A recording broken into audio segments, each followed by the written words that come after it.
नैना की मां के देहांत के बाद उसके पिता ही अब उसका एकमात्र सहारा थे।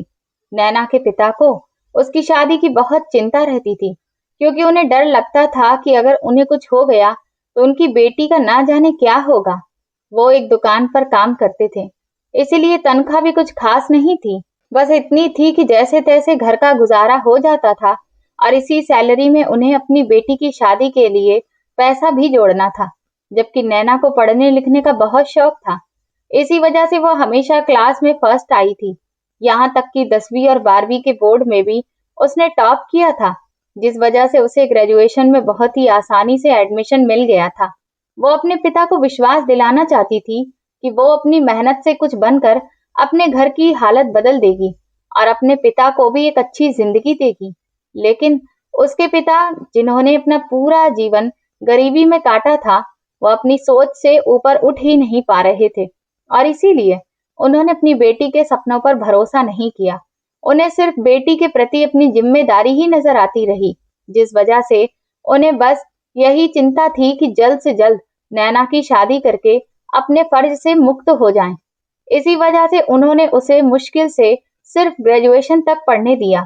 फिर उन्होंने नैना की शादी एक छोटे से परिवार में कर दी।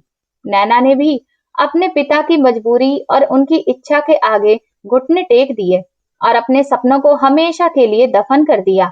उसके ससुराल में उसका पति अंशुल, उसका देवर विक्रम और सास कमला देवी थे। नैना का पति उससे बहुत प्यार करता था, जबकि उसकी सास उससे पूरे घर के काम करवाती थी, और उसके बावजूद भी वो चाहे कितनी मेहनत और अच्छे से काम करे, लेकिन फिर भी उसके हर काम में कमियां निकालती और उसे बातें सुनाती रहती थी। लेकिन फिर भी उसने कभी अपनी सास के आगे जुबान नहीं चलाई। वो चुपचाप खामोश रहकर सब कुछ सह लेती थी, क्योंकि वो नहीं चाहती थी कि उसके पति को बुरा लगे। उसका पति उसे सच्चे दिल से प्यार करता था, और अपने पति की मां की बातें सुन लेना वो अपना फर्ज समझती थी, ताकि उसके पति का दिल ना दुखे। अभी उसकी शादी को बस कुछ महीने ही गुजरे थे कि एक दिन उसके पति का एक्सीडेंट हो गया और मौके पर ही उसका देहांत हो गया। उस दिन के बाद से कमला देवी ने नैना को मनहूस कहना शुरू कर दिया था। वो बात बात पर उसे ताने देती कि तू मेरे बेटे के लिए अशुभ साबित हुई है।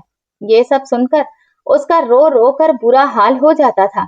उसने फैसला कर लिया था कि कुछ वक्त बीतने के बाद वो अपने मायके वापस चली जाएगी।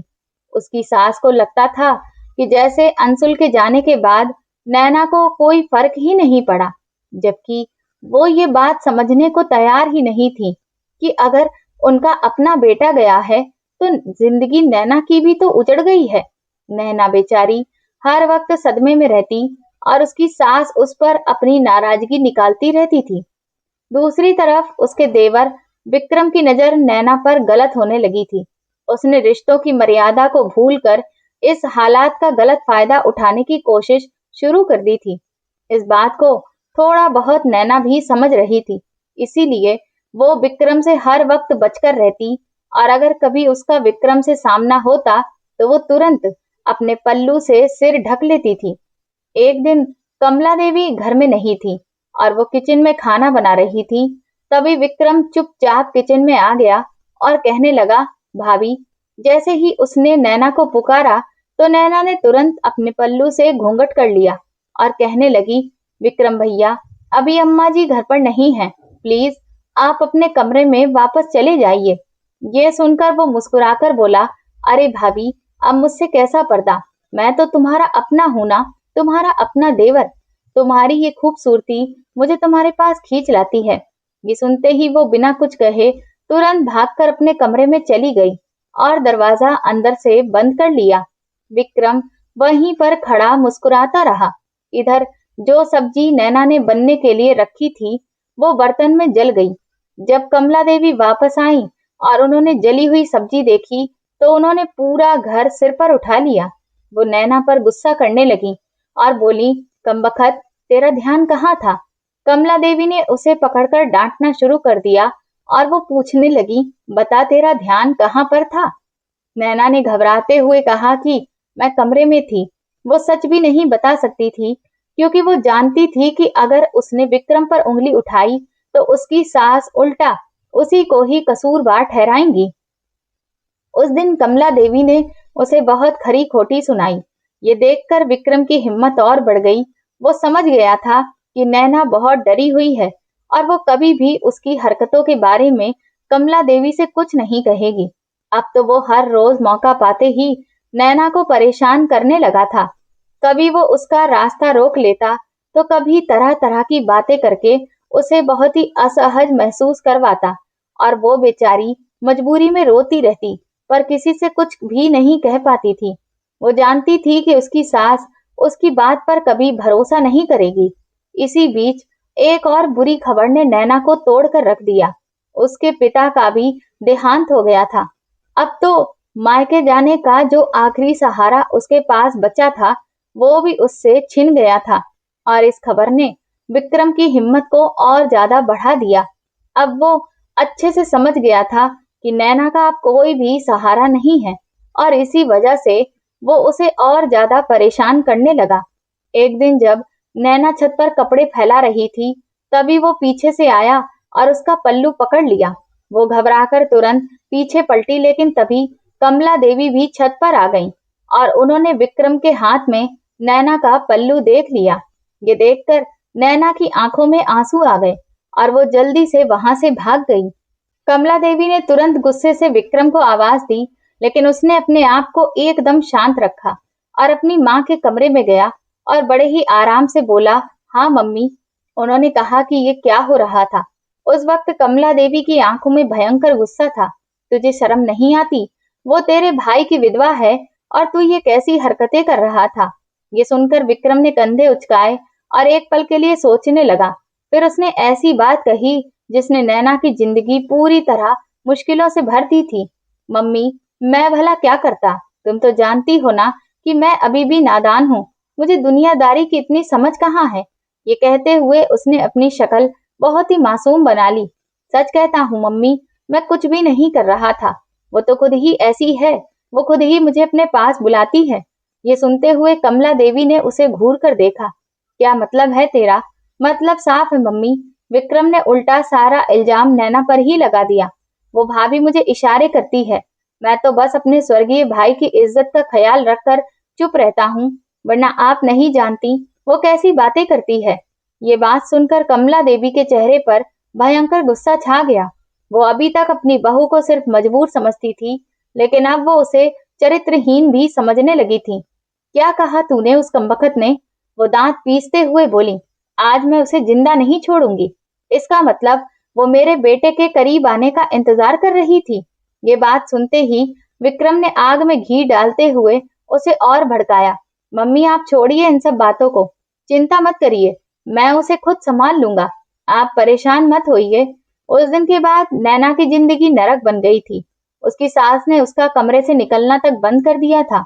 अब वो उससे सिर्फ नौकरों वाले काम ही नहीं करवाती थी, बल्कि उसे मानसिक और शारीरिक रूप से भी बहुत परेशान करने लगी थी। क्योंकि कमला देवी के लिए अब नैना सिर्फ एक विधवा नहीं, बल्कि एक ऐसी औरत बन गई थी जिसकी नजर उसके जवान बेटे पर थी। और इधर विक्रम अपने झूठ के नतीजे पर मन ही मन बहुत खुश था, क्योंकि अब उसे नैना को परेशान करने के लिए कोई अलग मौका नहीं ढूंढना पड़ता था, बल्कि कमला देवी खुद ही नैना को उसके सामने खूब बेइज्जत करती और वो इस पूरे तमाशे का खुशी से आनंद लेता था। और नैना, वो तो बेचारी बिल्कुल लाचार हो चुकी थी। वो कई बार अपनी सास के सामने कसम खाती, अपनी सफाई देती, लेकिन उसकी सास अपने बेटे की बात को ही सच मान चुकी थी। तेरे जैसी औरतों को मैं अच्छे से जानती हूँ। विधवा हो गई है, लेकिन फिर भी तुझे शर्म नहीं आती, वो उसे ताने देती। अब नैना पहले से भी ज्यादा खामोश और डरी डरी रहने लगी थी। फिर एक रात बाहर बहुत तेज बारिश हो रही थी और कमला देवी अपनी दवाइयां खाकर जल्दी सो चुकी थी।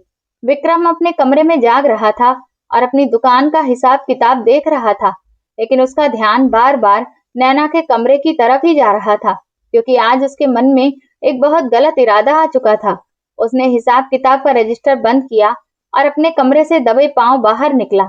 उसने देखा कि घर में बिल्कुल अंधेरा और सन्नाटा पसरा हुआ था। फिर वो खामोशी से नैना के कमरे के दरवाजे तक पहुंचा। दरवाजे को उसने हल्का सा धक्का दिया तो वो खुल गया। शायद उस दिन नैना कुंडी लगाना भूल गई थी। वो अंदर दाखिल हुआ तो देखा कि नैना आराम से सो रही थी। स्ट्रीट लाइट की हल्की रोशनी जो खिड़की से अंदर आ रही थी, उसमें नैना बहुत खूबसूरत लग रही थी। उसे देखकर विक्रम के इरादे और बढ़ गए। उसने जैसे ही एक कदम आगे बढ़ाया, तभी अचानक नैना की आंख खुल गई। शायद उसे किसी आहट का एहसास हो गया था। विक्रम को अपने कमरे में देखकर नैना डर गई। वो जोर से बोलने वाली थी, तभी विक्रम ने तुरंत उसके मुंह पर हाथ रख दिया और उसे धमकाते हुए बोला, अगर तुमने आवाज निकाली तो अच्छा नहीं होगा। उसने खुद को बचाने की बहुत कोशिश की, लेकिन वो डर से कांप रही थी। कुछ देर बाद कमरे का दरवाजा जोर से खुला। कौन है? कमला देवी की आवाज सुनाई दी। उन्होंने अंदर आते ही लाइट जला दी और सामने का नजारा देखकर वो हैरान रह गई।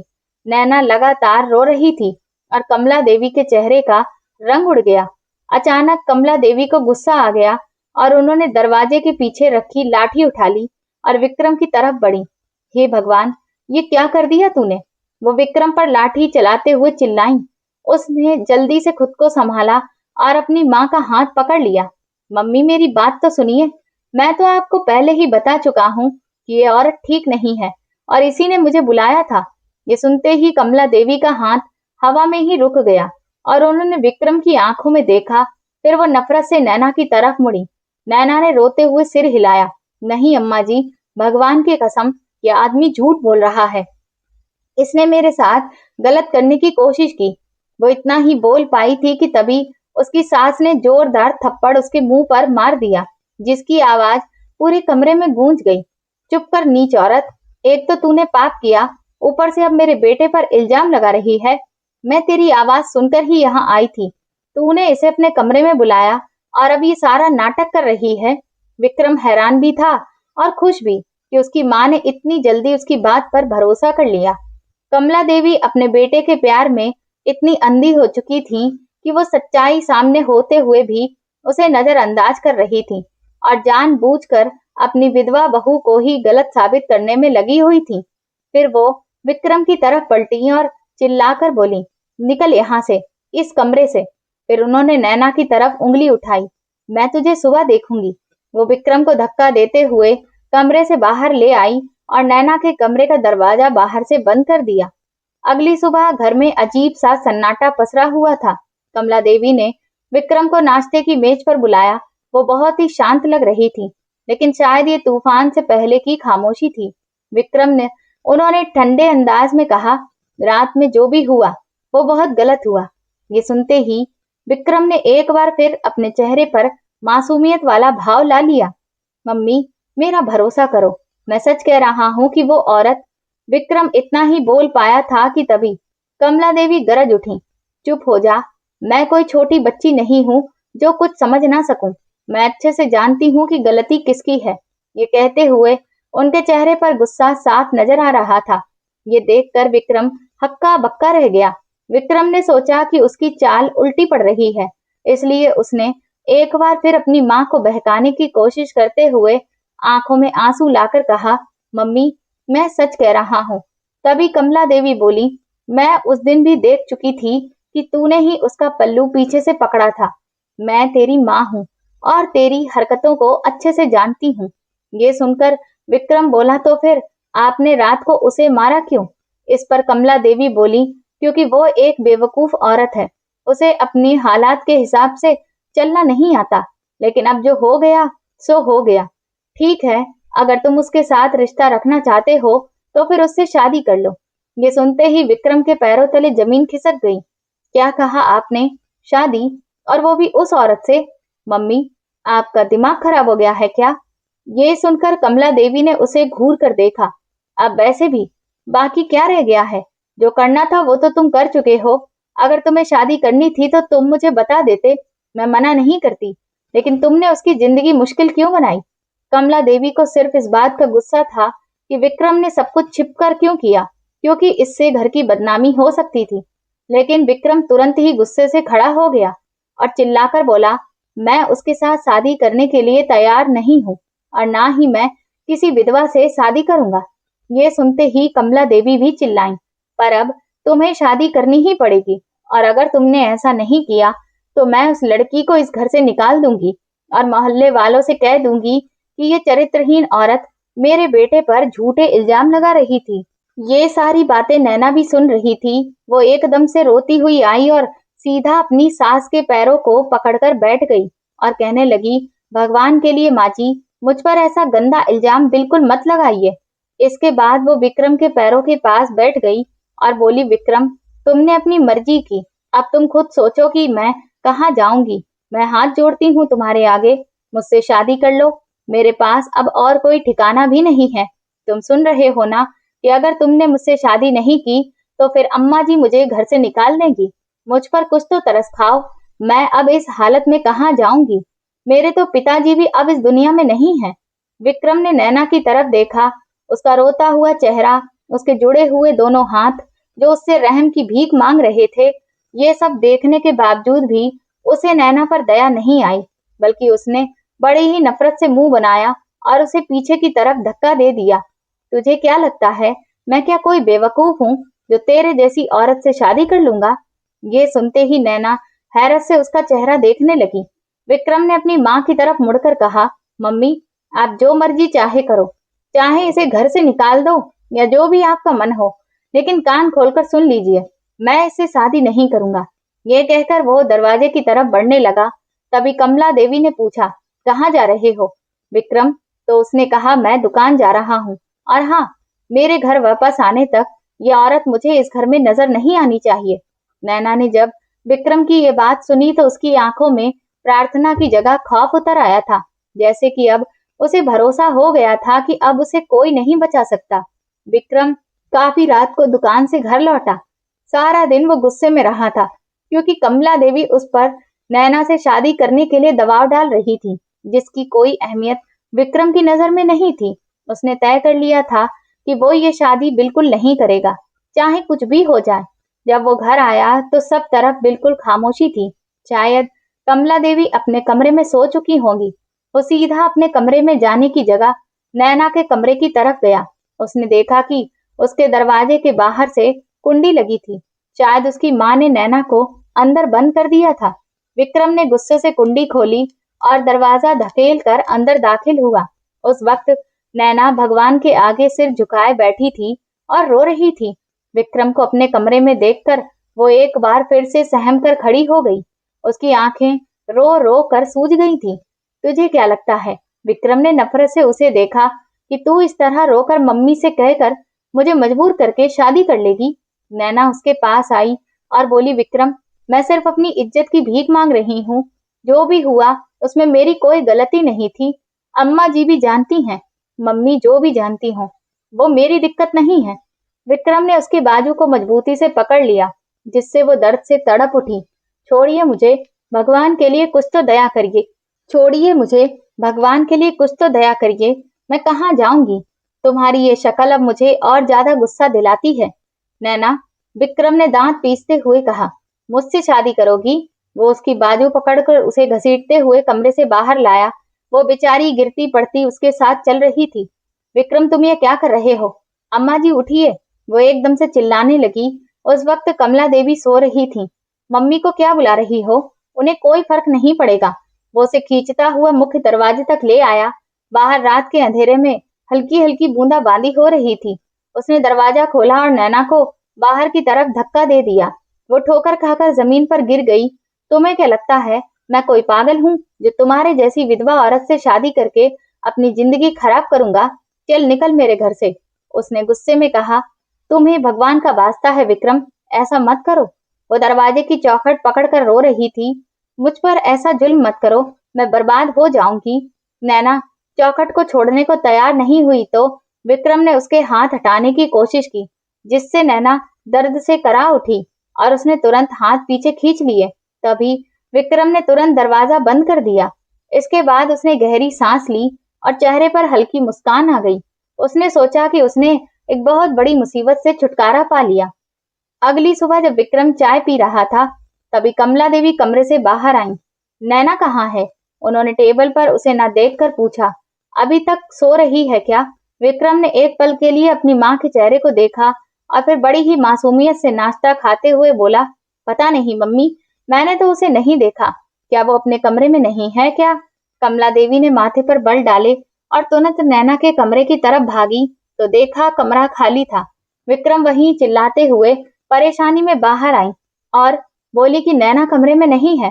विक्रम ने बड़ी ही हैरानी दिखाने की एक्टिंग की। अरे मम्मी, तो फिर कहाँ चली गई? चलिए, आप परेशान मत होइए, मैं देखता हूँ। ये कहते हुए उसने सारा घर ढूंढने का नाटक किया और फिर वापस अपनी माँ के पास आया और सिर पकड़कर बैठ गया और बड़े ही मासूम अंदाज में बोला, मम्मी, भाभी घर से चली गई हैं। ये सुनकर कमला देवी के पैरों तले से जमीन खिसक गई। क्या कहा? चली गई? लेकिन ऐसे कैसे? वही तो मैं आपसे कह रहा हूँ, उसने झूठी फिक्र दिखाते हुए कहा। रात को उसने मुझसे शादी करने के लिए कितना ड्रामा किया था और जब मैंने मना कर दिया तो शायद वो कहीं और चली गई। भगवान जाने उसके किन लोगों से संबंध थे। मेरा भाई तो बहुत ही सीधा साधा था जिसे उसने अपने जाल में फंसा लिया। कमला देवी जो रात तक नैना को बेगुनाह समझ रही थी, ये सब सुनकर दोबारा गलतफहमी का शिकार हो गई, क्योंकि उनके लिए ये बात मानना ज्यादा आसान था कि नैना खुद घर छोड़कर चली गई है, बजाय इसके कि उनके अपने बेटे ने ही उसे रात के अंधेरे में घर से बाहर कर दिया होगा। विक्रम ने सोचा कि अब इस ड्रामे को अपने अंतिम रूप में डाला जाए और उसने तुरंत ही शोर मचाना शुरू कर दिया। कमला देवी भी जोर जोर से रोने लगी और सिर पीटने लगी। ये देखकर मोहल्ले और आसपास की औरतें जमा हो गईं। हे भगवान, कैसी औरत थी? एक पड़ोसन बोली। बड़ी मुश्किल से तो उसने एक महीना काटा था। ऐसा लग रहा है जैसे ना जाने कब से मौका तलाश रही थी कि बस एक बार पति मरे और वो यहाँ से निकल जाए। तभी दूसरी औरत पीछे से बोली, मुझे तो वो हमेशा से ही बहुत तेज लगती थी, लेकिन इतनी चालाक थी कि चेहरा हमेशा मासूम बनाकर रखती थी। विक्रम और कमला देवी चुपचाप लोगों की बातें सुनते रहे और फिर इसके बाद घर में सब कुछ शांत तरीके से चलने लगा। विक्रम भी इस सबको भूलकर अपने काम में लग गया। उसने नैना नाम के अध्याय को अपनी जिंदगी से हमेशा के लिए बंद कर दिया। उसे नहीं पता था कि वो रात के अंधेरे में कहाँ गई होगी और उसके साथ क्या हुआ होगा, और ना ही उसे ये सब जानने में कोई दिलचस्पी थी। नैना के जाने के बाद वक्त गुजरता गया। पहले तो कुछ दिन मोहल्ले में बातें होती रहीं, लेकिन फिर सब लोग भूल गए। कमला देवी ने भी इस बारे में अब बात करना और सोचना बिल्कुल बंद कर दिया था। उन दोनों ने कभी भी इस बात का कोई जिक्र नहीं किया कि आखिर उस रात असल में क्या हुआ होगा या वो कहाँ गई होगी। उन दोनों के लिए तो नैना सिर्फ एक बदनाम औरत थी जो घर छोड़कर चली गई। 6 साल बीत चुके थे और इन 6 सालों में विक्रम ने अपनी दुकान को 2 मंजिला कर लिया था। उसका कारोबार काफी अच्छा चल रहा था। उसने इन 6 सालों में नैना का ख्याल कभी नहीं लाया और जैसे कि वो उसकी जिंदगी में कभी थी ही नहीं। एक दिन कमला देवी उसके पास आई। विक्रम, अब तो तुम्हारी उम्र भी काफी हो गई है और कारोबार भी अच्छे से सेट हो गया है।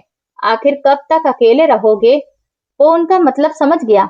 मम्मी, ठीक है, आपको जैसा सही लगे। ये सुनकर कमला देवी बहुत खुश हो गई और कहने लगी कि मैं तुम्हारे लिए रिश्ता देख चुकी हूँ। कौन है? उसने लापरवाही से पूछा। मेरी सहेली की बेटी रिधिमा। कमला देवी खुश होकर बोली कि वो बहुत खूबसूरत है, पढ़ी लिखी भी है और सबसे बढ़कर घर के काम काज में बहुत होशियार है। मुझे भी बहुत पसंद है। उनकी बात सुनकर विक्रम को खुशी हुई। रिधिमा सच में बहुत खूबसूरत थी। उसे देखकर विक्रम को लगा कि यही उसके लिए सही है। उसने तुरंत हाँ बोल दिया। शादी की तारीख तय कर दी गई। विक्रम बहुत खुश था कि उसकी शादी इतनी खूबसूरत लड़की से हो रही थी। उसने अपनी शादी की तैयारी खूब धूमधाम से की। पूरे घर में नया पेंट करवाया गया, महंगा फर्नीचर खरीदा गया। वो अपनी नई जिंदगी की शुरुआत के लिए बहुत उत्साहित था। इस समय वो उस गुस्से को भूल चुका था जो उसने 6 साल पहले अपने दिल में रखा था।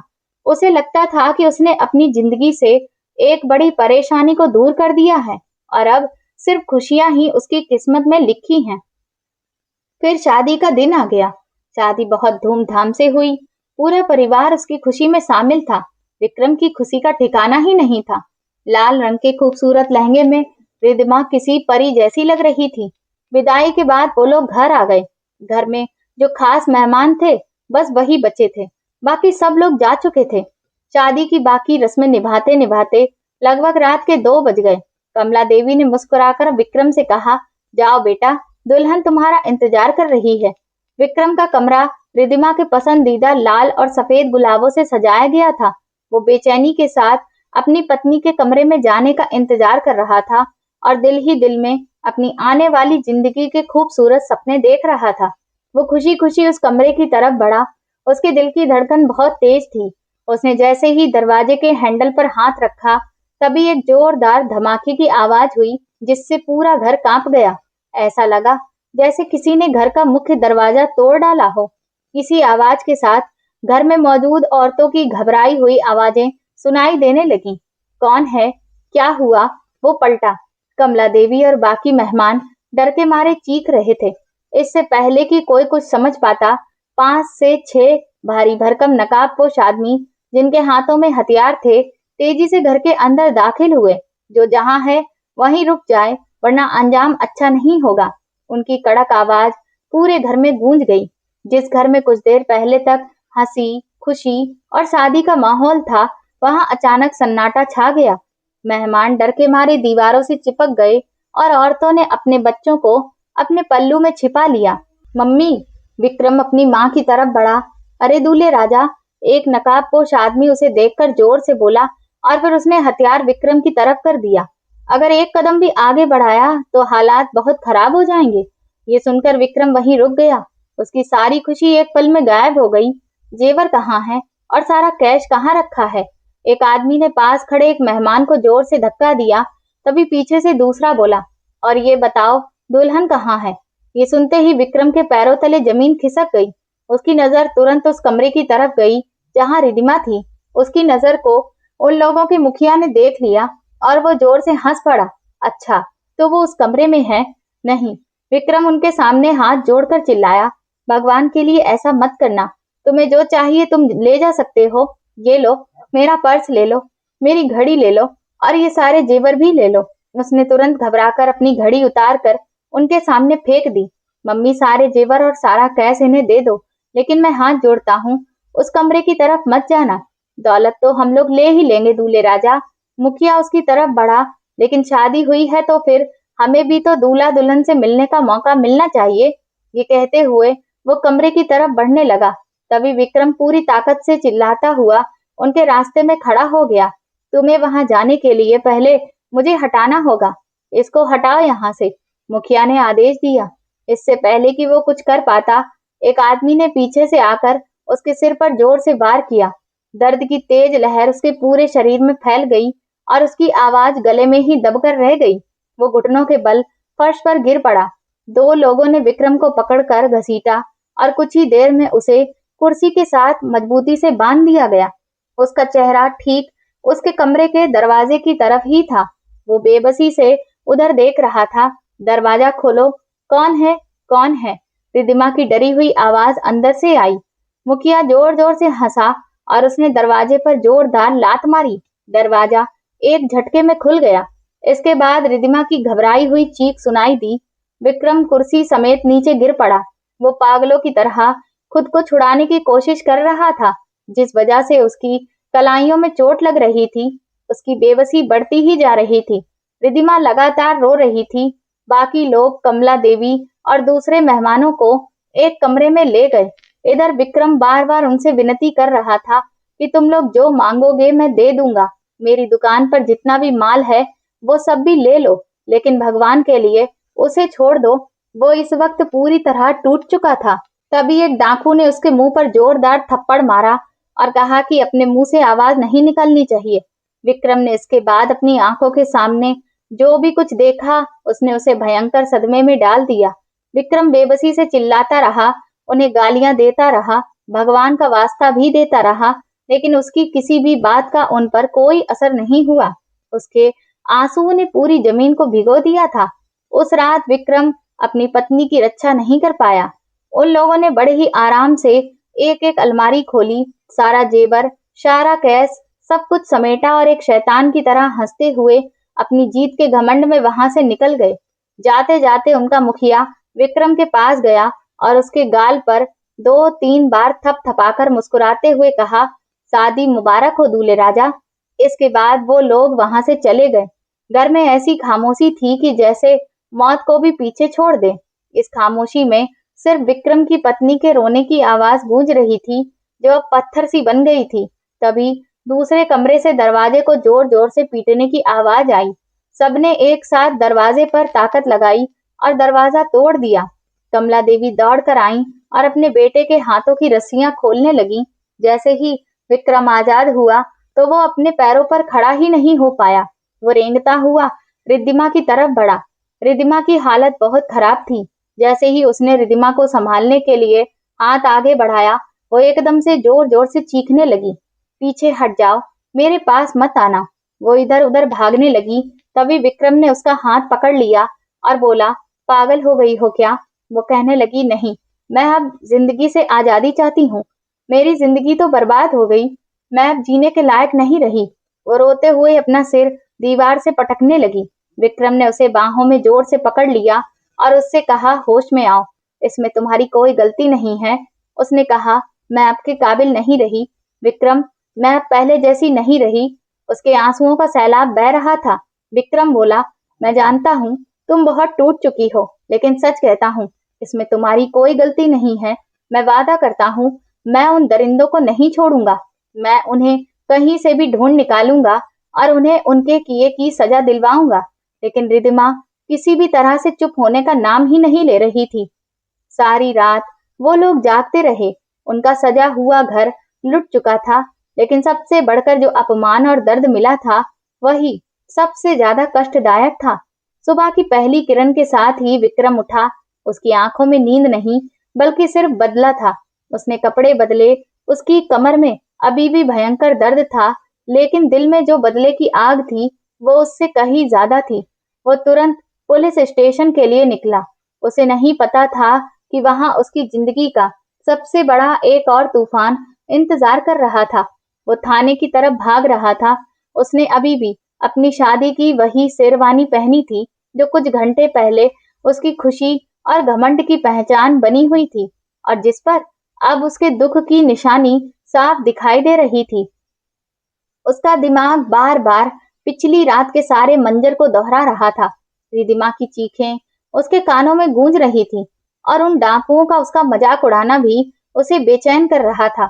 उसने खुद से फिर से कहा कि मैंने रिद्धिमा को बचाने का वादा किया है, और अब मैं उन दरिंदों को उनके अंजाम तक पहुंचाने के लिए कुछ भी करूंगा। उसकी आंखें बिल्कुल लाल हो चुकी थीं।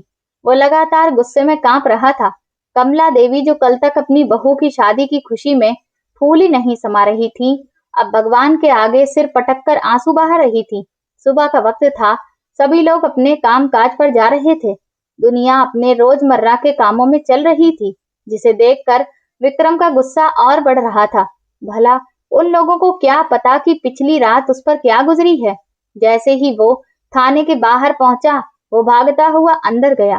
थाने का अंदर का नजारा बिल्कुल किसी पुरानी फिल्म के जैसा था। दीवारों पर पान की पीक के निशान थे। एक कोने में फाइलों का ढेर था, जिस पर धूल जमी हुई थी, और दरवाजे पर एक मोटा हवलदार, जिसकी वर्दी के बटन उसके निकले हुए पेट की वजह से खुलने वाले थे, बैठा था। मेज पर पैर रखे एक पुलिस वाला ऊँग रहा था। मुझे रिपोर्ट लिखवानी है। विक्रम ने मेज पर इतनी जोर से हाथ मारा कि उस पर रखा हुआ चाय का कप छलक गया। इंस्पेक्टर ने गुस्से भरी नजरों से विक्रम को घूरा, जो शायद उसकी नींद खराब होने पर चिढ़ गया था। क्या मुसीबत है? दिख नहीं रहा ये थाना है? मुसीबत तो मेरे घर पर आई है। मेरे घर पर डकैती पड़ी और मेरी पत्नी के साथ। ये शब्द उसके मुंह से निकल ही नहीं पाए। मुझे तुम्हारे सबसे बड़े ऑफिसर से मिलना है, अभी के अभी। इंस्पेक्टर ने उसे ऊपर से नीचे तक देखा, उसकी शेरवानी पर पड़े निशान देखे, और फिर एक लापरवाह अंदाज में मुस्कुराते हुए कहा, अच्छा, तो डकैती हुई है? अरे ये तो रोज होता रहता है, इसमें इतना हल्ला मचाने की जरूरत क्या है? चुपचाप बेंच पर बैठ जाओ, कांस्टेबल आएगा तो तुम्हारी रिपोर्ट लिख दी जाएगी। इंस्पेक्टर का ये लापरवाह व्यवहार देखकर विक्रम का खून खौल गया। मैं यहाँ आराम से बैठ जाऊं? उसने मेज पर पड़ी हुई फाइलों को उठाकर गुस्से से जमीन पर फेंक दिया। तुम पागल हो गए हो क्या? मेरी दुनिया बर्बाद हो गई है। मेरी शादी की पहली रात थी और तुम मुझे आराम से बैठने को कह रहे हो। बुलाओ अपने साहब को। कहाँ है वो? उसकी चीख पुकार सुनकर थाने में मौजूद दूसरे सिपाही भी वहां आ गए। इंस्पेक्टर अपनी कुर्सी से खड़ा हुआ और बोला, तमीज से बात कर, ये तेरे बाप का घर नहीं है। अपनी आवाज नीचे रख। विक्रम जोर से बोला, मेरी आवाज तब तक नीचे नहीं होगी जब तक वो दरिंदे पकड़े नहीं जाते। उसने इंस्पेक्टर का कॉलर पकड़ने के लिए हाथ बढ़ाया। अपने हाथ पीछे रख। एक दूसरे सिपाही ने डंडा दिखाते हुए कहा, तेरा दिमाग खराब हो गया है क्या? अभी तुझे हवालात में बंद कर दूंगा। ये सुनकर विक्रम और सीना चौड़ा करके बोला, मैं यहाँ से तब तक नहीं जाऊंगा जब तक मेरा केस दर्ज नहीं होता। बुलाओ अपने ऑफिसर को। साहब जी राउंड पर गए हुए हैं। हवलदार ने झुंझलाकर कहा। वैसे भी आज थाने में बहुत हंगामा मचा हुआ है। कैसा हंगामा? विक्रम ने बेसब्री से पूछा। क्या मेरी बर्बादी से भी बड़ा कोई हंगामा हो सकता है? अरे, यहाँ एक नई एसपी साहिबा की पोस्टिंग हुई है जो बहुत कड़क है। वो पिछले जिले में थी तो वहां सबकी हवा टाइट कर रखी थी। दूसरे सिपाही ने धीमी आवाज में कहा, और आज उनका यहाँ पहला दिन है। मीटिंग पर मीटिंग रख रही हैं। बड़ी ही स्ट्रिक्ट ऑफिसर हैं वो। ये सुनते ही विक्रम एक पल के लिए चुप हो गया। जिले की सबसे बड़ी ऑफिसर एक औरत है। ये सुनकर उसकी बची हुई उम्मीद भी जैसे टूटने लगी। वो सोचने लगा कि एक औरत उसे क्या इंसाफ दिलाएगी। शायद वो भी बस फाइलों का ढेर जमा करेगी और मुझे यहाँ से टाल देगी। तभी एक कांस्टेबल बोला, तू अपनी उम्मीद छोड़ दे, क्योंकि वो तेरे जैसे पागलों से नहीं मिलती। चुपचाप उधर बेंच पर जाकर बैठ जा। ये सुनते ही विक्रम का जज्बा थोड़ा ढीला पड़ गया। वो लाचारी में बेंच पर बैठ गया। उसके हाथ पैर कांप रहे थे। उसके बदले की आग को सिस्टम की बेरुखी ठंडा कर रही थी। उसने दोनों हाथों से अपना सिर पकड़ लिया। वक्त गुजरता रहा। थाने की दीवार पर लगी घड़ी टिक टिक करते हुए आगे बढ़ती रही। विक्रम के दिमाग पर हजारों हथौड़े बरस रहे थे। हर गुजरता हुआ सेकंड उसे उन अपराधियों से दूर कर रहा था। उसे अपना वो वादा याद आ रहा था, नहीं, मैं इतनी आसानी से हार नहीं मान सकता। 1 घंटा गुजर गया, लेकिन अभी तक रिपोर्ट लिखने वाला हवलदार नहीं आया। किसी ने भी उसकी बात नहीं सुनी। अब उससे और बर्दाश्त नहीं हुआ। वो दोबारा उठा और इंस्पेक्टर के सामने हाथ जोड़कर खड़ा हो गया, जो बड़े आराम से नाश्ता कर रहा था। आखिर मैं कब तक इंतजार करूं? उसने अपने सब्र को रोकते हुए पूछा। मेरी पत्नी की हालत बहुत खराब है। मुझे इंसाफ चाहिए। अगर आप लोग कुछ नहीं कर सकते तो मुझे साफ साफ बता दीजिए। मैं उन लोगों को ढूंढ कर खुद ही कानून का सहारा लूंगा। इंस्पेक्टर ने नाश्ता करते हुए विक्रम को देखा और कहा, मैंने कहा ना, मीटिंग चल रही है। एसपी मैडम अभी किसी से नहीं मिल सकती। कल आना। ये सुनते ही विक्रम के अंदर का गुस्सा फूट पड़ा। उसने मेज पर रखा हुआ नाश्ता उठाया और दीवार की तरफ फेंक दिया। कल तक वो लोग इस राज्य से भी बाहर निकल जाएंगे और मैं इंतजार करता रहूं। मैं अब 1 सेकंड का भी इंतजार नहीं करूंगा। बुलाइए अपनी एसपी मैडम को। मैं देखता हूं वो कौन है जो एक परेशान इंसान की फरियाद भी नहीं सुन सकती। विक्रम ने थाने में हंगामा खड़ा कर दिया था। वो पूरी तरह से गुस्से में था, चिल्ला रहा था और सामान इधर उधर फेंक रहा था। पकड़ो इसे, इसका दिमाग खराब हो गया है। एक हवलदार ने डंडा उठाया और 2 सिपाही उसे पकड़ने के लिए आगे बढ़े। छोड़ दो मुझे। मैं किसी से दुश्मनी नहीं चाहता। मुझे बस इंसाफ चाहिए। मुझे मेरी पत्नी के लिए न्याय चाहिए। विक्रम उन लोगों की पकड़ से निकलने की कोशिश कर रहा था।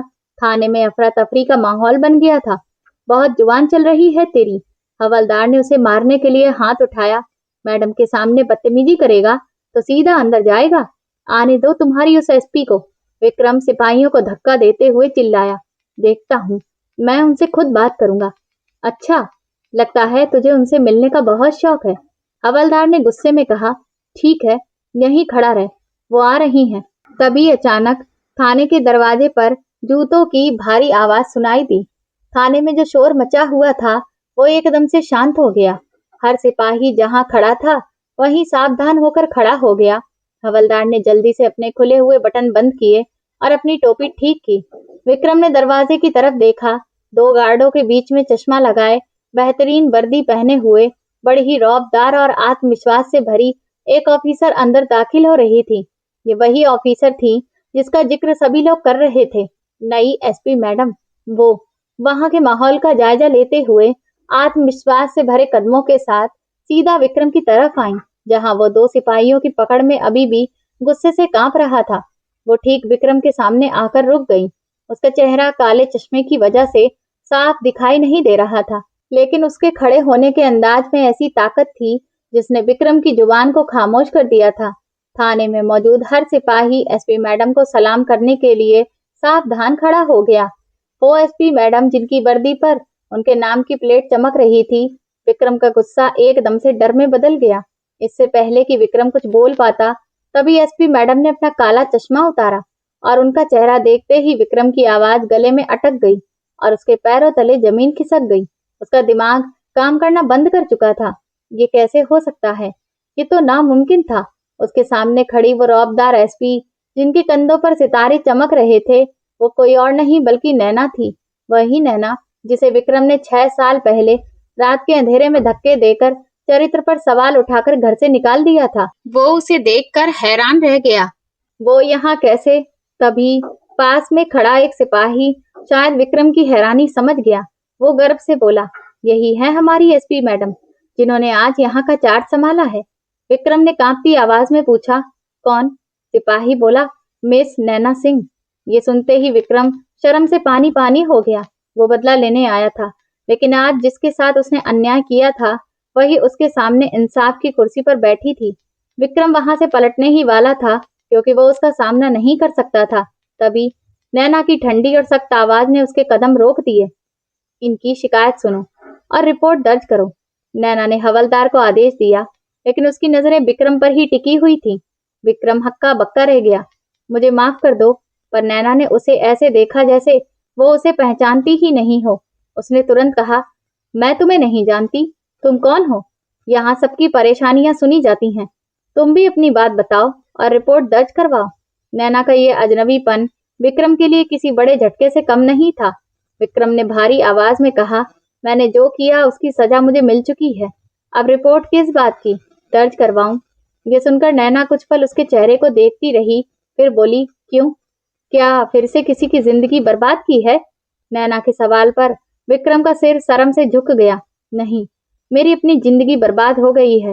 ये कहते हुए वो घुटनों के बल जमीन पर बैठ गया और नैना को सब कुछ बताने लगा कि कैसे उसकी शादी हुई और रात को कुछ अपराधियों ने उसकी पत्नी के साथ बहुत गलत किया। ये सुनकर नैना एक पल के लिए शांत हो गई। उसके चेहरे के भाव सख्त हो गए। ये बहुत ही दुखद है, लेकिन उसकी आवाज में हमदर्दी से ज्यादा कड़वाहट थी। जो तुमने किया उसकी सजा किसी और को मिल गई, लेकिन कहते हैं इंसान को उसके कर्मों का फल जरूर मिलता है, और शायद ये उसी का परिणाम है। फिर नैना ने विक्रम की पत्नी के बारे में सोचकर अपना रवैया थोड़ा बदला और बोली, लेकिन उस लड़की की कोई गलती नहीं है जिसके साथ इतना बुरा हुआ। हवलदार, अभी तुरंत रिपोर्ट दर्ज करो और उन लोगों का पता लगाओ। नैना ने सख्त आवाज में आदेश दिया। हवलदार ने तुरंत सलाम किया और बोला, जी मैडम, अभी करता हूँ, और वहां से चला गया। नैना भी अपने ऑफिस के अंदर चली गई। वो इंस्पेक्टर जो पहले विक्रम की बात तक नहीं सुन रहा था और उसे बेंच पर बैठने को कह रहा था, अब जल्दी से उसके लिए कुर्सी खींचने लगा, क्योंकि वो समझ गया था कि विक्रम एसपी मैडम को जानता है। आइए साहब, आप यहाँ बैठिए और पूरी बात बताइए। मैडम का आदेश है, हम अपराधियों को हर हाल में ढूंढ निकालेंगे। विक्रम एक टूटी हुई इंसान की तरह कुर्सी पर बैठ गया और अपनी बर्बादी की रिपोर्ट दर्ज करवाने लगा। एसपी नैना के आदेश पर पुलिस अब पूरी तरह से हरकत में आ चुकी थी। वहीं पुलिस, जो पहले विक्रम से ठीक से बात भी नहीं कर रही थी, अब हर घंटे उसे फोन करके जांच की जानकारी दे रही थी। विक्रम ने अपनी जिंदगी में पुलिस को इतनी तेजी से काम करते कभी नहीं देखा था। ये सब नैना के रुतबे और उसके सख्त स्वभाव का असर था। वो हर तरफ एक काबिल और ईमानदार ऑफिसर के तौर पर मशहूर हो चुकी थी। विक्रम रिदिमा के पास घर पर बैठा था, जो अब बिल्कुल पत्थर बन चुकी थी। ना वो रो रही थी, ना कुछ बोल रही थी। उनका हंसता खेलता घर एक ही रात में उजड़ गया था और विक्रम के दिल में बदले की आग अब जिंदगी की सबसे बड़ी लड़ाई में बदल चुकी थी। सिर्फ 2 दिन बीते थे कि तीसरे दिन सुबह ही विक्रम के पास थाने से फोन आया। विक्रम जी, बधाई हो। मैडम के आदेश पर हमने रात भर छापेमारियां की हैं और आपके मामले से जुड़े सभी लोगों को पकड़ लिया है। आप तुरंत थाने आकर उनकी पहचान कर लीजिए। ये सुनते ही विक्रम की जान में जान आई। वो भागता हुआ थाने पहुंचा। वो सारे दरिंदे सलाखों के पीछे सर झुकाए खड़े थे। विक्रम ने उन्हें देखते ही पहचान लिया। वो गुस्से से चिल्लाया, यही है वो लोग, यही है वो जानवर। तभी उसकी नजर कॉरिडोर के आखिर में खड़ी नैना पर पड़ी। वो विक्रम को ही देख रही थी। उसके चेहरे पर कोई भाव नहीं था। उसने तुरंत एक सिपाही को कुछ कहा और फिर अपने ऑफिस में चली गई। उसने विक्रम से बात करना भी जरूरी नहीं समझा। फिर अदालत में मुकदमा चला। नैना ने अपनी पर्सनल रुचि लेकर पूरा केस जल्दी तैयार करवाया। सबूत इतने मजबूत थे कि मुजरिमों के पास बचने का कोई रास्ता नहीं था। अदालत ने उन्हें कड़ी सजा सुनाई। जिस दिन उन्हें सजा हुई, विक्रम अदालत के बाहर खड़ा था। उसने नैना को बाहर आते देखा। वो अपनी गाड़ी की तरफ जा रही थी। विक्रम भागता हुआ उसके पास गया। एसपी मैडम, एसपी मैडम, सुनिए। वो बहुत जोर से चिल्ला रहा था। नैना के चेहरे पर वही रूखापन था। अपने बेटे को चिल्लाते हुए देखकर कमला देवी भी उस दिशा में दौड़ी तो हैरान रह गईं, क्योंकि सामने नैना वर्दी में खड़ी थी। उनके पास अब कोई जवाब ही नहीं था। इधर नैना के चेहरे पर वही रूखापन था। विक्रम बोला, मैं आपको धन्यवाद बोलना चाहता हूँ। आपने मेरी पत्नी को इंसाफ दिलाया, मेरी इज्जत रख ली। अगर आप ना होती तो नैना ने ठंडी आंखों से एक नजर विक्रम पर डाली और दूसरी कमला देवी पर और बोली, मिस्टर विक्रम, मैंने ये सब आपके लिए नहीं किया। विक्रम बोला, लेकिन आपने इतनी जल्दी सब कुछ कर दिया। जो कुछ मैंने आपके साथ किया उसके बाद भी। नैना ने उसकी बात काटते हुए कहा कि तुम हमेशा मेरे कसूरवार रहोगे। मैं तुम्हें माफ नहीं कर सकती। फिर क्यों? विक्रम ने टूटी आवाज में पूछा। नैना ने कहा, मैंने ये सब एक औरत के लिए किया, क्योंकि तुम्हारी पत्नी का कोई कसूर नहीं था। वो तुम्हारे किसी भी गलत फैसले में शामिल नहीं थी। ये सुनते ही विक्रम शर्मिंदगी से नजर झुका लेता है। उसने कहा, क्या आप मुझे कभी माफ नहीं करेंगी? नैना ने कहा, तुम्हारी सजा जेल की सलाखों से भी बहुत बड़ी है विक्रम, क्योंकि जो अपमान तुमने मुझे दिया था उसके लिए कुछ सालों की कैद बहुत छोटी है। तुम्हें तो सजा भगवान ही देगा। मैंने ये फैसला उन पर छोड़ दिया है और शायद इंसाफ शुरू भी हो चुका है। अब तुम अपने अंजाम के लिए तैयार रहो। ये कहकर नैना मुड़ी ही थी कि तभी कमला देवी आगे बढ़ी और हाथ जोड़कर नैना से माफी मांगने लगी। वो बोली, नैना, तुमने ये सब आखिर कैसे किया? ये कहते कहते कमला देवी की आंखें भी भर आईं। तब नैना ने अपनी सास की तरफ हैरानी भरी नजरों से देखते हुए कहा, जब तुम्हारे इस नालायक बेटे ने मुझे आधी रात को घर से निकाल दिया था, तब मेरे पास ना तो पैसा था, ना मायका, और ना ही कोई सहारा। मैंने वो रात मंदिर के बाहर बैठकर काटी। अगले दिन भूख से बेहाल होकर मैं एक ढाबे पर पानी मांगने पहुंची तो वहां की मालकिन, जो एक उम्रदराज औरत थी, उन्होंने मेरी हालत देखकर मुझे वहां बर्तन धोने का काम दे दिया और वहीं से मैंने अपनी जिंदगी दोबारा शुरू की। मैं सुबह 5 बजे उठकर सब्जियां काटती, बर्तन धोती और टेबल साफ करती थी। एक दिन ढाबे पर कुछ लड़के आए जो पीसीएस और यूपीएससी की तैयारी की बातें कर रहे थे। तब पहली बार मेरे मन में ये ख्याल आया कि मैं भी तो पढ़ लिख कर कुछ बन सकती हूँ, अपने पैरों पर खड़ी हो सकती हूँ। मैंने सोचा, अगर मेरे साथ गलत हुआ है तो ना जाने कितनी औरतें होंगी जिनके साथ ऐसा होता होगा। काश मैं उन बेबस औरतों को इंसाफ दिला पाती। बस वहीं से मेरा सपना शुरू हुआ, जिसमें मेरी मदद उस ढाबे की मालकिन ने की। मैंने अपनी तैयारी के दिनों में कई रातें भूखे पेट बिताई। जब आसपास के लोगों को पता चला तो वो मुझे ताने देते थे और मेरा मजाक उड़ाते थे कि अब ये विधवा अफसर बनेगी। लेकिन मैंने हार नहीं मानी और फिर वो दिन आया जब मेरी मेहनत रंग लाई और पहले ही प्रयास में मैंने अपना एग्जाम सबसे अच्छे नंबरों से पास किया। ट्रेनिंग के बाद मेरी पोस्टिंग डीएसपी के पद पर हुई। इसके बाद मेरा प्रमोशन हुआ और मैं एसपी बनकर इस जिले में तैनात हुई। शायद भगवान ने मुझे यहाँ इसलिए भेजा ताकि मैं देख सकूं कि मेरे गुनाहगारों को क्या सजा मिल रही है। जिसने मुझे धक्के मारकर घर से निकाला था, मुझ पर चरित्रहीन होने का इल्जाम लगाया था, आज वही अपनी पत्नी के लिए इंसाफ मांगता घूम रहा है। और जिसे वो कल कमजोर समझ रहा था, आज वही कानून की कुर्सी पर बैठी है। ये कहकर नैना अपनी गाड़ी में बैठकर चली गई और कमला देवी और विक्रम अफसोस के साथ खड़े रह गए। विक्रम हैरान था। वो सोचने लगा कि अगर नैना चाहती तो वो उसे पुराने मामले में फंसा सकती थी, लेकिन उसने ऐसा नहीं किया। कमला देवी वहां से घर चली गई, लेकिन विक्रम शाम तक मंदिर में बैठा खुद को तलाशता रहा। शाम को जब वो घर पहुंचा तो हैरान रह गया, क्योंकि वहां एक और मुसीबत उसका इंतजार कर रही थी। रिधिमा, वो अपना सामान बांधे खड़ी थी। उसने घबराकर पूछा, ये तुम क्या कर रही हो? मुजरिम तो पकड़े गए हैं और उन्हें सजा भी हो गई है। अब तो सब ठीक हो गया है। रिधिमा गुस्से और नफरत से बोली, अच्छा, सब ठीक हो गया है क्या? सच में? विक्रम, मुझे सब पता चल गया है। एसपी नैना के बारे में मुझे माँ जी ने सब बता दिया। ये सुनकर घबराए हुए अंदाज में विक्रम ने अपनी माँ की तरफ देखा, जो कोने में बैठी रो रही थी। विक्रम बोला, रिधिमा, मेरी बात सुनो। क्या सुनूं? वो जोर से चिल्लाई। यही कि तुमने एक बेसहारा औरत के साथ कितना गलत व्यवहार किया। तुमने उसे बदनाम किया और आधी रात को घर से निकाल दिया, और फिर लगभग वही सब मेरे साथ भी हुआ। ये कहकर रिधिमा ने विक्रम के मुंह पर जोरदार थप्पड़ मार दिया। तुम में और उन अपराधियों में ज्यादा फर्क नहीं है। वो लोग नकाब पहनकर आए थे और तुम बिना नकाब के ही लोगों को दर्द देते रहे। तुम्हें भी अपनी गलतियों की सजा मिलनी चाहिए। रिधिमा, भगवान के लिए ऐसा मत कहो। मुझे छोड़कर मत जाओ। विक्रम उसके पैरों में गिर पड़ा, लेकिन रिधिमा पीछे हट गई। उसने कहा, दूर रहो, मुझे तुमसे नफरत हो गई है। तुम्हारे साथ रहने से बेहतर है कि मैं अपनी जिंदगी अकेले बिताऊं। तुम इंसानियत की कीमत ही नहीं समझ पाए। ये कहकर वो वहां से चली गई, लेकिन वो नहीं रुकी। विक्रम को जेल की सजा नहीं हुई थी, बल्कि उसकी असली सजा अब शुरू हुई थी।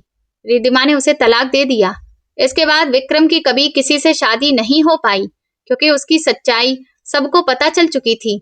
उसका कारोबार, जिस पर उसे बहुत घमंड था, धीरे धीरे बर्बाद होने लगा। लोग उससे नफरत करने लगे। कोई भी उससे बात तक नहीं करता था। और एसपी नैना आज लोगों के दिलों पर राज करती है, क्योंकि हर कोई इसकी ईमानदारी और इंसाफ का कायल है। नैना की शादी एक ईमानदार अफसर से हुई, जो उसकी बहुत इज्जत करता है। नैना को उसके सब्र का फल मिल चुका है, और विक्रम ने जो किया, उसकी सजा वो आज तक भुगत रहा है। तो दोस्तों, ये कहानी सिखाती है कि किसी कमजोर और बेबस इंसान के साथ अन्याय, अपमान और गलत व्यवहार कभी व्यर्थ नहीं जाता। इंसान को अपने कर्मों का फल देर सवेर जरूर मिलता है। जो लोग दूसरों की मजबूरी का फायदा उठाते हैं, एक दिन वही दर्द उन्हें खुद भी सहना पड़ता है। वहीं कठिन परिस्थितियों में भी हिम्मत, मेहनत और आत्मविश्वास रखने वाला व्यक्ति अपनी जिंदगी बदल सकता है और सम्मान के साथ आगे बढ़ सकता है। दोस्तों, आप किस शहर से हमारी कहानी सुन रहे हैं और आपको ये कहानी पसंद आई हो तो कमेंट करके जरूर बताएं। इस वीडियो को लाइक करें, शेयर करें और हाइप दें। साथ ही चैनल को सब्सक्राइब करना ना भूलें। और अगर आपको मेरी मेहनत पसंद आई हो तो मुझे सुपर थैंक्स देकर अपना प्यार और सपोर्ट जरूर दिखाएं, ताकि मैं आपके लिए ऐसी ही शानदार कहानियां लाती रहूं। इस कहानी का उद्देश्य किसी व्यक्ति, समाज या रिश्ते को गलत तरीके से प्रस्तुत करना नहीं है। वीडियो में दिखाए गए घटनाक्रम केवल कहानी का हिस्सा है। हम किसी भी प्रकार की हिंसा, उत्पीड़न, मानसिक प्रताड़ना या गैर कानूनी गतिविधि का समर्थन नहीं करते हैं। कृपया दर्शक अपनी समझ और विवेक से वीडियो देखें। धन्यवाद।